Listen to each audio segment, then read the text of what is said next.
Hey guys, this is Maknor, and we're going to be talking about Otherkin, shadows, and awakening, and psychotherapists. So if you're still sticking in, which I hope you are, just give this a listen, and it might be worth your while.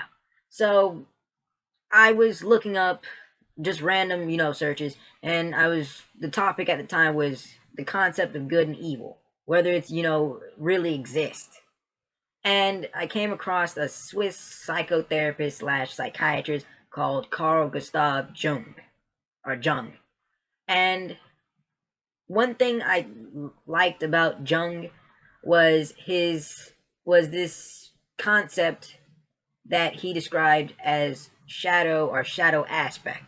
And this is heavily relevant to the video, so here's the definitions so we know where we're going from here. Shadow.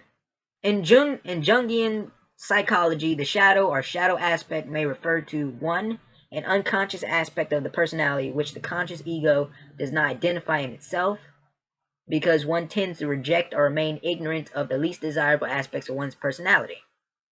Or two, the entirety of the unconsciousness. An example, everything of which a person is not fully conscious or aware of. Now, one thing about Carl Jung was he believed that everyone carries a shadow, and the less it is embodied in the individual's conscious life, the blacker and denser it is. He also continued on to say, it may be in part one's link to more primitive animal aspects, which are superseded during early childhood by the conscious mind. Now, with this is the reason I say this is heavily relative to the topic is if you've seen the Tumblr page Can Speak and their post or their list of theories or causes or of the origin of Otherkin, they've listed 2 points that I do believe this Jungian psychology shadow aspect can be applied to, which is the 2 points they listed in their Tumblr page was everyone's Otherkin, and in that theory, it's basically that everyone has a non-human aspect, but most people are not aware of it or tend to reject or ignore it, and therefore only a few other can actually awaken. But everybody has this non-human side and has the potential to awaken and to be otherkin. And I do believe that ties in with the first part of the shadow aspect and what Carl Jung said, or Jung, I don't know how to pronounce the name, but it does tie into what he said, as in everyone carries a shadow in a psychological aspect. And then the primal association, which is everybody has this primal instinctive personality or other side of them that is driven on instinct. And in more developed people, they tend to identify with animals or an animal or creature. And this does tie into the second part of what Carl Jung said, as it may be in part one's link to more primitive animal instincts, which are often superseded during early childhood by the conscious mind. And if it's one thing I've noticed when I asked a lot of otherkin about awakening and when were they aware of, being otherkin, a lot of them did say that in childhood they did feel that they weren't, in some sense, human, whether that is spiritually or psychologically. But that does tie into this second part they said. Now, getting further into the shadow aspect and Jungian psychology, he believes that encountering the shadow plays a serious process in individuation. And individuation is basically how one gains their own identity and how one is distinguished from everything else. So he basically believed that encountering one's shadow marked a significant point in one becoming aware of the identity. And in my opinion, this does sound like the beginning of awakening for a lot of otherkin when they begin to come to terms or come in contact with this non-human part of themselves. And continuing on, Carl Gustav Jung also said that the shadow personifies everything that the subject refuses to acknowledge about himself and represents. He also said that when an individual makes an attempt to see his shadow, he becomes aware of and often ashamed of those qualities and impulses he denies in himself but can plainly see in others. And this still does tie into what I believe is the first theory that I point out in this video, that everyone's otherkin. And if you check Ken Speaks Tumblr page, he or she, or the theory does state that with a lot of people, they do tend to reject or ignore this non-human part of themselves. And if one, apply,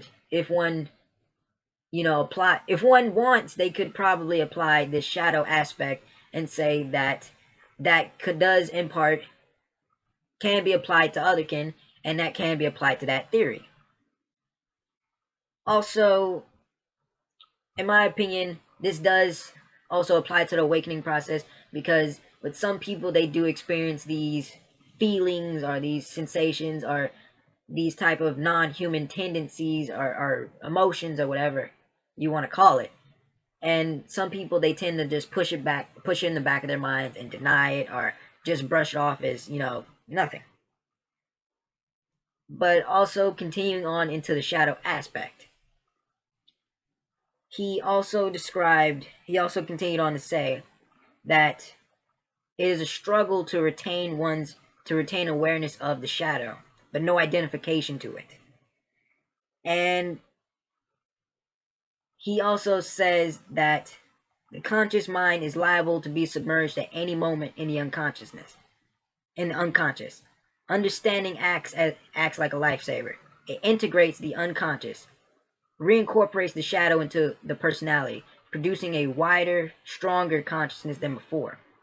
Assimilation of the shadow gives a man body, so to speak, as Carl Gustav Jung says, and thereby a launching pad to further individuation. And he also goes on to say that the integration of the shadow or realization of one's personal unconscious marks the first stage of the analytical process. But they also warn that acknowledgement of the shadow must be a continuous process throughout one's life, and that it is something that, and it's always a process of accepting one's shadow. And I do believe that this is heavily related, in my opinion, to otherkin and the concept of awakening in the otherkin community. And the reason I say that is, in my opinion, when one awakens to being otherkin, they are trying to come to terms with this non-human aspect or identity in themselves, and they're trying to integrate that into who they already are. And for some people, and for most otherkin, it is always going to be an analytical process of inner self-reflection. It's always going to be that, and it's going to be a process of fine-tuning and refining of what one's identity is. And I guess this is my whole video, that I do believe that this shadow aspect from Jungian psychology can be interpreted to be heavily relative to the otherkin community. And I do really encourage some otherkin to really,